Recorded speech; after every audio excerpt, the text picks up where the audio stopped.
നമസ്കാരം, ഇൻഫോടെക്കിലേക്ക് സ്വാഗതം. സംസ്ഥാനത്തെ എല്ലാ റേഷൻ കടകളും ഞായറാഴ്ച തുറന്ന് പ്രവർത്തിക്കും. ശനിയാഴ്ച ഉച്ചവരെ 82% പേർ റേഷൻ വിഹിതം കൈപ്പറ്റി. ഓഗസ്റ്റ് മാസത്തെ റേഷൻ വിതരണം അനുവദിച്ച അധികാരിയുടെ വിതരണം ഞായറാഴ്ച പൂർത്തിയാകും. ഇതുവരെ റേഷൻ വാങ്ങാത്തവർ ഈ സൗകര്യം പ്രയോജനപ്പെടുത്തണം.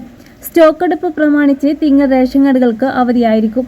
ചൊവ്വ മുതൽ സെപ്റ്റംബർ മാസത്തെ റേഷൻ വിതരണം ആരംഭിക്കും. ഒന്നാം ഓണമായ വ്യാഴാഴ്ചയും റേഷൻ കടകൾ തുറന്ന് പ്രവർത്തിക്കും.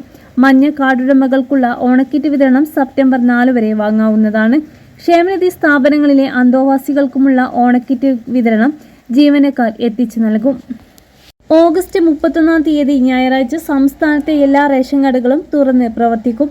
ഈ ദിവസം ഓഗസ്റ്റ് മാസത്തെ റേഷൻ വിതരണവും സ്പെഷ്യൽ അരിയുടെ വിതരണവും പൂർത്തിയാകും. ഓഗസ്റ്റ് മാസത്തെ റേഷൻ വാങ്ങാത്തവർക്ക് ഈ ദിവസം റേഷൻ വാങ്ങാവുന്നതാണ്. ഇതുവരെ 82% ആളുകൾ മാത്രമാണ് റേഷൻ വിഹിതം കൈപ്പറ്റിയിട്ടുള്ളത്.